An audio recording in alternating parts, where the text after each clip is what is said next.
AP రాజకీయాల్లో senior IPS అధికారి P V Sunil Kumar, assembly deputy speaker Raghuramakrishnaraju మధ్య సాగుతున్న కాకి వర్సెస్ ఖాదీ వార్ ఇప్పుడు పరాకాష్ఠకు చేరింది.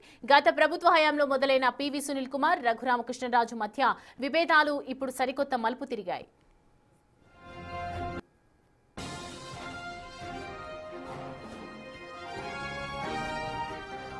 రఘురామకృష్ణరాజుపై పివి సునీల్ కుమార్ తీవ్ర విమర్శలు చేశారు. సోషల్ మీడియా వేదికగా సునీల్ కుమార్ నేరుగా రఘురామను లక్ష్యంగా చేసుకుని సంచలన వ్యాఖ్యలు చేస్తున్నారు. రఘురామను 420 అని సంబోధిస్తూ ఆయనపై ఉన్న బ్యాంకు మోసం కేసుల్లో యావజ్జీవ శిక్ష పడటం ఖాయమని, వెంటనే ఆయన్ను డిప్యూటీ స్పీకర్ పదవి నుంచి తప్పించాలని సునీల్ కుమార్ డిమాండ్ చేయడం ఇప్పుడు దుమారం రేపుతోంది.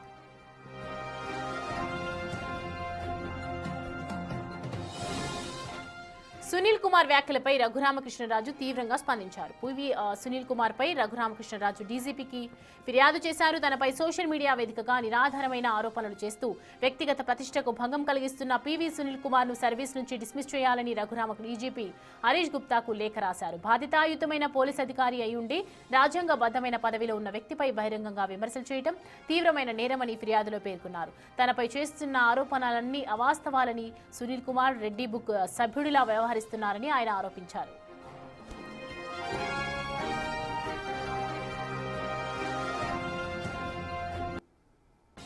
ఐపీఎస్ అధికారిగా ఉంటూ రాజకీయ నేతలపై బహిరంగ విమర్శలు చేయడం all India services conduct rules కు విరుద్ధమన్న తెలుపుతూ ఉన్నారు నిపుణులు. ఐపీఎస్ అధికారులు ఏ రాజకీయ పార్టీకి అనుకూలంగా లేదా వ్యతిరేకంగా బహిరంగంగా మాట్లాడకూడదని తెలిపారు. రాజకీయ అంశాలపై అభిప్రాయాలు వ్యక్తం చేయడం నిబంధనల ఉల్లంఘన కిందకే వస్తుందన్నారు.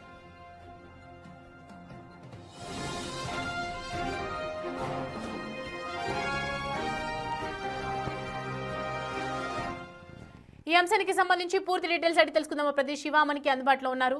శివ, ఏపీలో చూస్తూ ఉన్నాము, ఒకవైపు ఇటు ఈ పోలీస్ అధికారులకి అలాగే రాజకీయ నాయకులకి మధ్య చాలా తక్కువ టైంలో జరుగుతూ ఉంటుంది కదా ఇలాంటి వార్ అనేది. ఏ విధంగా చూడాలి, ఏమంటున్నారు, ఇది ఎక్కడికి దారి తీసే అవకాశాలు ఉన్నాయి? సో మేము మొత్తం చూసుకుంటే ఏపీ రాజకీయాల్లో సీనియర్ ఐపీఎస్ అధికారి Sunil Kumar, assembly deputy speaker Raghuramakrishnaraju మధ్య కొనసాగుతున్న కాకి వర్సెస్ ఖద్దర్ వార్గా కొనసాగుతోంది. ఐపీఎస్ అధికారి రాజ్యాంగ పదవిలో ఉన్న వ్యక్తి బహిరంగంగా విమర్శలు చేయడం ప్రస్తుతం హాట్ టాపిక్ గా మారింది. ఆంధ్రప్రదేశ్ లో గత ప్రభుత్వ హయాంలో మొదలైన సునీల్ కుమార్ రఘురామ వ్యవహారం ఇప్పుడు ఒకరిపై ఒకరు ఆరోపణలు, ప్రత్యారోపణలు, సోషల్ మీడియా వేదికగా వివాదాలు చెలరేగుతుంది. సిఐడి కస్టడీలో చిత్రహింసలకు గురి చేసిన సునీల్ కుమార్ ప్రస్తుతం సస్పెన్షన్ లో ఉన్నారు.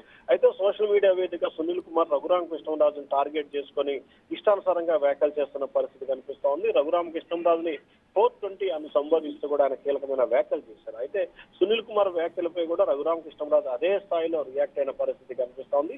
సస్పెన్షన్ లో ఉన్న వ్యక్తి ఇష్టానుసారంగా మాట్లాడటం సరైన విధానం కాదు, అలాగే అతనిపై క్రమశిక్షణ చర్యలు తీసుకొని సర్వీస్ నుంచి డిస్మిస్ చేయాలని చెప్పి కూడా ఏపీ డీజీపీకి రఘురామకృష్ణరాజు ఒక లేఖ రాసిన పరిస్థితి కనిపిస్తా ఉంది. తనపై చేస్తున్న ఆరోపణలన్నీ అవాస్తవం అని చెప్పి సునీల్ కుమార్ రెడ్ బుక్ పాలన గురించి మాట్లాడటం వివాద రహితం అని చెప్పిన పరిస్థితి కనిపిస్తా ఉంది. అయితే మరొక వైపు ఐపీఎస్ అధికారిగా ప్రస్తుతం ఆయన సస్పెన్షన్ లో ఉన్నారు, డిస్మిస్ లో లేరు కాబట్టి రాజ్యాంగబద్ధమైన పదవిలో ఉన్న నేపథ్యంలో ఈ రకంగా రాజకీయ విమర్శలు కానీ లేకపోతే వ్యక్తిగత విమర్శలు కానీ నిబంధనల ప్రకారం చేయకూడదని చెప్పి రాజకీయానికి సంబంధించిన నిపుణులు వ్యాఖ్యానిస్తున్నారు. ఏ రాజకీయ పార్టీకి అనుకూలంగా లేదా వ్యతిరేకంగా బహిరంగంగా ఐపీఎస్ రూల్స్ ప్రకారం చేయకూడదని చెప్పి నిపుణులు చెప్పడుతున్న నేపథ్యంలో ప్రస్తుతం రఘురామకృష్ణరాజు, సునీల్ కుమార్ వ్యవహారం ఏ మలుపు తిరుగుతుందనే ఉత్కంఠ అయితే కొనసాగుతోంది. కానీ సునీల్ కుమార్ ప్రస్తుతం సస్పెన్షన్ లో ఉన్నారు కాబట్టి ఖచ్చితంగా అతన్ని సర్వీస్ నుంచి డిస్మిస్ చేసే అవకాశాలు కనిపిస్తా ఉన్నాయి. సౌమ్య.